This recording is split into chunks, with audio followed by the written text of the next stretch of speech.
Bitcoin is a huge issue because it gets to the notion and the nature of money. What is money? And the money, everyone's interested in money, and every country, uh, every organization is interested in it. But at the end of the day, money is a scorekeeping mechanism for value and effort and wealth. Whereas the AI is really going to change the game, whereas Bitcoin is going to change the way we keep score. So I think Bitcoin is a huge issue, but it's subordinate to the AI issue, in my opinion.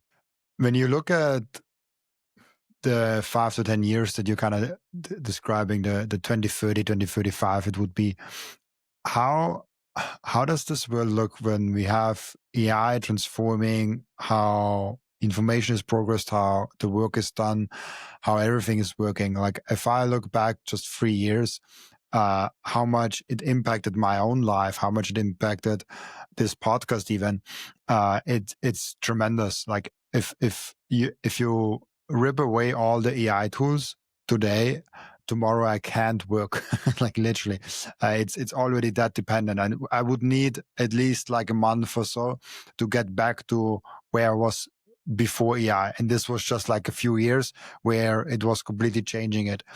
And then obviously with Bitcoin, it you describe it nicely with, like, it changes how you keep score. If you think in Bitcoin, all of a sudden, like, it changes the hurdle rate, and all of a sudden you're like, oh yeah, I just put my money into Bitcoin and I get wealthy over time.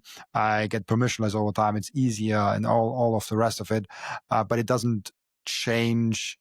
It might change a little bit how we work because there's different incentives on different monies.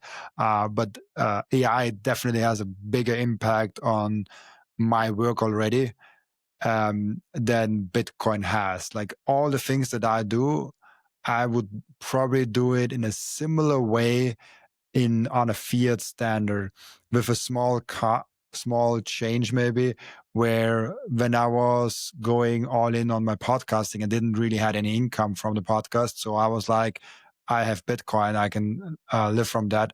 But the same thing might be true in a fiat world with like an S&P 500 index, like something like that. So it's an interesting observation that, like, Bitcoin is very impactful, but it doesn't impact the life as much, the work life, as much as AI does.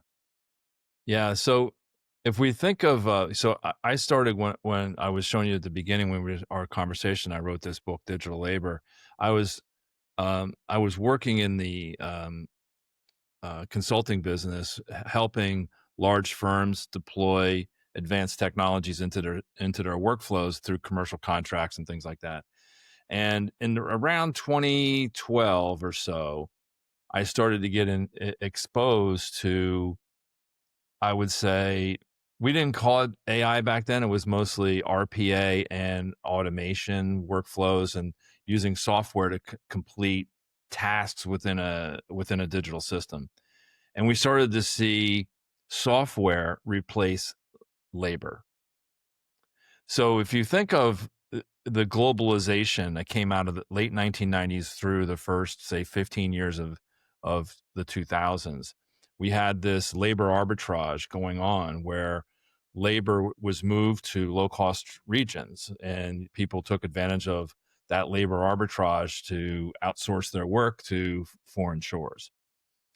But what started happening, again, around the 2012 timeframe, we started to see commercial contracts start replacing low-cost labor with software. And that was a displacement. So I started to research that and get involved with where the state of the art was with AI. And back then I started working with a company called IPsoft. I became a consultant for the CEO there. And they were using recursive neural networks, which preceded the GPT architecture. Now, these recursive neural networks were extremely powerful at the time. We could see how they would totally transform workflows. But the challenge we had was, if I'm looking at a complex workflow, I may have 30 steps. And if I could only automate 8 or 10 of them, it's analogous to going down a highway with 30 red lights or 30 traffic lights. If I only get rid of 10 of them, I don't change the the experience riding down the road is just fewer lights, but I still have to stop at each light. Each light is a human intervention. So what we saw was it was very difficult to do the process engineering to do that. And then recursive neural networks, they would get to 95% and they didn't scale well. So that was a challenge. And so we were working through that, but we could see the potential, and it was amazing. So that was what led me to write the book, because I could see what was going to happen. The technology would get worked out, and knowledge workers who basically are sitting in digital environments and processing information, writing emails, going to meetings, doing presentations, synthesizing information. All of that was going to get done with advanced software. If you think of like SAP as an example, a big ERP system, all of that could be now done through intelligent systems. It's just a question of how you get from here to there, and it takes a lot longer than you think. So then along comes, I guess it was late 2022, GPT comes out, and that's a game changer. And now all of a sudden the scale issue works.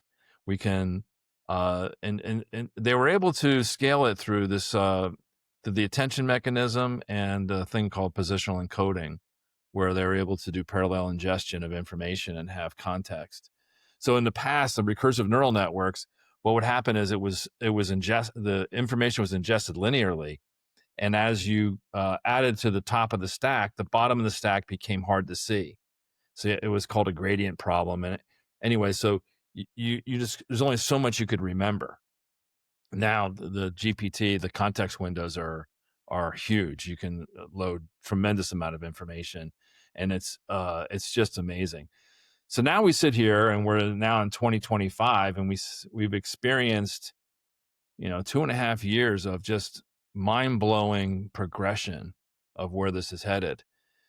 And so when I talk to people today, a lot of them are saying, well, it can't do this and it can't do that. And that kind of misses the point of, yeah, it might not be able to do all the things you're mentioning. That's today.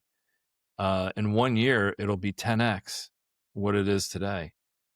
And then the year after that, it might be another 10x. That's 100x. You won't even be able to recognize it. So let's use your podcast as an example.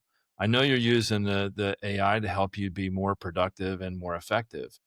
But there are things that you still, Robin, need to do to make the whole thing come together.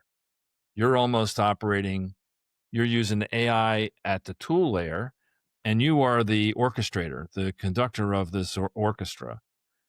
Well, eventually the conductor piece is going to be done by AI, and you're going to sit in the audience of this metaphor and listen to the music. Or you're going to ask for certain music to be played, and it's just going to be done.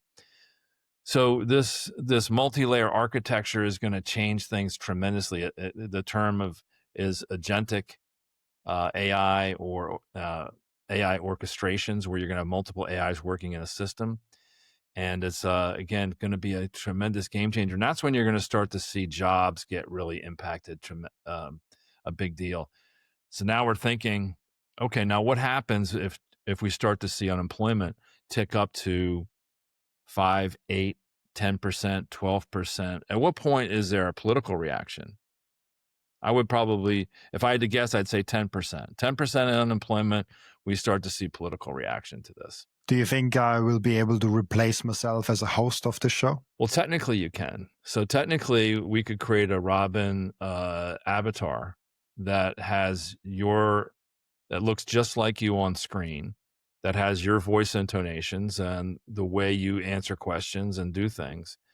It could also have your point of view in terms of the way you think about problems and ask questions. And then you could basically wake up in the morning and say, okay, I'm going to do a podcast with Tom, and here are the things that I want to cover. And the agent will then go do that. Now I dial into this and connect in, and I'm talking to Robin, the avatar, but I don't know. It would be indistinguishable from me. And you could be out going for a walk, hanging out at a cafe with your friends, and you come back and you see the output. Maybe you look at it and you say, okay, I want this production post production protocol. I want you to edit it this way. I want you to cut in different things. So now you become the layer above that. You move up a level. And so now you might do, what do you do? 3 podcasts, 2 podcasts a week? 7. 7. You're doing 7 a week. Uh, Now you can do a lot more. You could do simultaneous podcasts in that world. And then it gets to that begs the question, if you can start to create not 7 podcasts a week, but 70 or 700, who's listening, right? Because time is the one thing we're not creating more of. So I think what'll end up happening is, let's step back a little bit. We're going to end up, probably for a period of time, and just pick a time window because it's going to be wrong. Let's say it's 5 years. For the next 5 years, you're going to be able to use the AI tools to augment your productivity as a podcast host or whatever job you have, and be that much better and crank out that much better output. But there will come a point in time at the end of this 5 years, and it could be 7 years or even sooner, maybe it's 3 years, where you become really irrelevant to the whole thing. That it's not you directing it, it's AI self-directing the podcast. They take over the Robin Sayer podcast and they take it in a different direction without your consent. Now that could absolutely happen. And in fact, you may want it to happen. You may maintain some ownership. Let's just say you start monetizing this in a significant way with sponsors and the whole 9 yards. You know, I look at this one podcast that I follow, this guy, Diary of a CEO. You probably know this podcast. Uh, he cranks out a good chunk of change on that, I think. But imagine he replaces himself with an avatar, still gets the advertising going, but he basically turns it over to an AI system and just walks away. He's not even involved anymore. All he does is get a monthly check uh, for the podcasts that are done because he has some IP ownership in the future. So that these are all technically possible. What is the thing you need to think through is, what is the social, economic, political, and legal friction that would stop that from happening? This is what a lot. This is what I think a lot about, because the audience moves more and more to the most authentic thing. So we got in the last 5-10 years podcasting explode, and now it's kind of normal that we have podcasting. Now actually live streaming gets to be more and more popular because it's harder to manipulate, and it's more towards the truth. It's just like there's one person sitting there for 6 hours and live streaming. That's as raw as it gets. There are no edits, there's nothing. And then when I think like, oh, what if there's so much AI content out there. Like, what will this do to the human content? Like, how will AI content compete with human content? And how will human content will be human content be more valuable because it's more scarce than the AI content? The AI content can be like, there can be like 200 videos, and like human, like there will be like X amount of AI videos more than there's like actual human videos. Then it's like the technical question: how do you even prove that it's a human video? Like, it's like, where's the line? Like, how do we design the platform? Like, I have no clue about that. But even if we say we could make it so that we know what is human and what is not, how will it improve the value of actual human-made content, of like Robin actually sitting down and doing the podcast versus just the avatar doing the content? I have no clue. Like, I get asked it all the time because I do so much content, but like, I have no clue. Yeah, I think the one word I picked up that you said, I think that is a thing that people should think about, is authenticity. Is it authentic? Does it feel real? Does it feel like it connects to people? That to me is going to be a differentiator. You know, when you see, gosh, in the last year, you see so many deep fakes and fake videos. Uh, they're cold and uninteresting. They're interesting when you first see them. You're like, wow, this is amazing. But after a while, it gets lost on you. I remember, gosh, back in the '90s, when some of the real cool special effects, the CGI started coming out, like Jurassic Park. I remember going into the theater and seeing the special effect of dinosaurs in the film, and it looked so real. I was like, "Wow, this is amazing." Now you wouldn't even turn your head if you saw it, right? And what turns your head today is probably something very different. It's probably has an attribute of being authentic, being original, connecting to people on a human and emotional level. So um, that is a challenge. I don't have an answer. I think you said you don't know either, but I don't have an answer. But I can just see where this is headed with the proliferation of content. One of the things I stopped watching television about 5 years ago. Um, I watch YouTube a lot, so I'll pick content. And one of the things I started watching recently are these people just doing these travel vlogs where they just go around. And the one guy I'm watching, this one guy, and he's like a Scottish guy, and he's just a funny guy, and he doesn't really edit it well, and it's raw. And he just walks around and with holding the camera, and he just says funny things and walks around and says, "Look at that!" And I'm not paying $12 for a cheeseburger or whatever. And he's just funny, and so it's authentic because you feel like you're hanging out with a guy versus some slick engineered perfect content, and you're like, I'll watch that once or twice, but then it gets lost on me because it's missing that human authenticity. There's an option on Riverside where we currently record, where it basically says, "Do you want to remove all the ams and likes?" And I purposely don't do it because I think it's the imperfection that makes a long form video nice. So I've done some tests and I actually wait for the results. It will probably be there in like 1 2 weeks, where all the ums and as and likes and all the filler words basically are cut out. I did it with like 3 episodes, and AI will try to figure out how to cut it out. And my guess is that actually people are not as interested in it. They like for the long form content. If someone sits down anyways for like a 1 hour, 1.5 hour session, they don't care that it's imperfect. It makes it more authentic. It makes it more real. It makes it as you would actually sit down with those 2 people or 3 people, whatever, and you just listen to this conversation. And so that's how I think a lot about the content of you should use the short form snappy content for marketing only. So like a short or like a clip is actually just like something compact that leads people towards the real thing. And the real thing is a long conversation.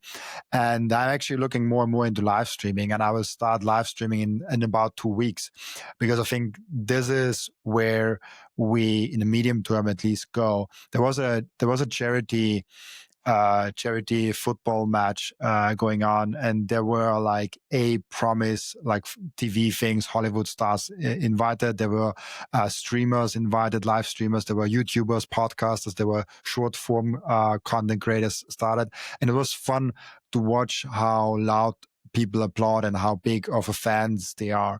And the live streamers were the ones that got the biggest applaud, the biggest Yeah. cheering.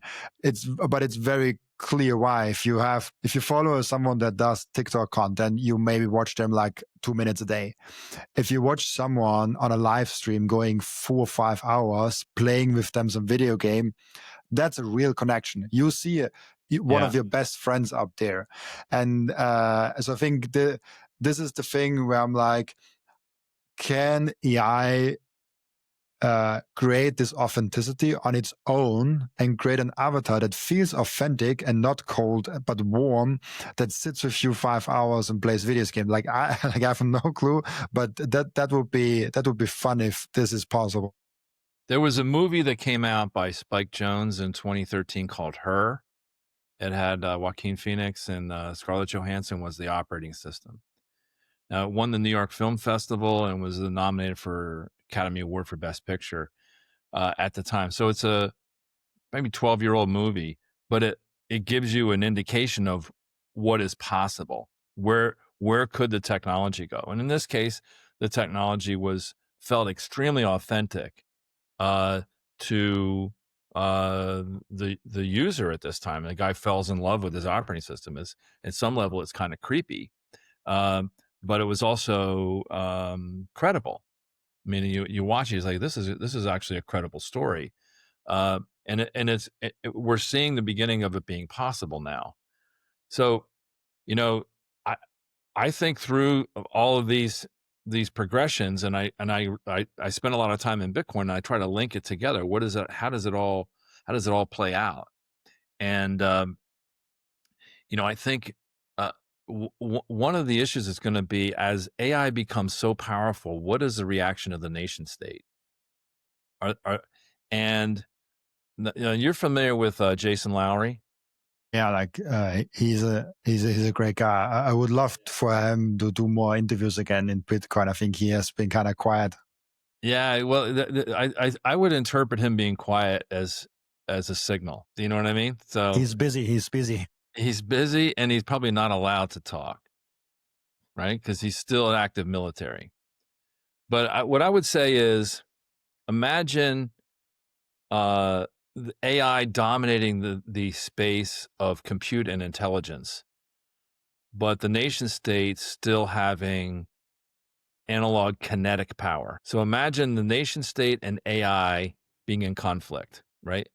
Um, Now, I probably would bet on the AI, to be honest, but I wouldn't say it's a slam dunk, meaning that the kinetic ability of to turn off data centers, to cut the grid, to kill communications, that power exists. It's a little bit about shooting yourself in the foot, so it's not an easy bridge to cross.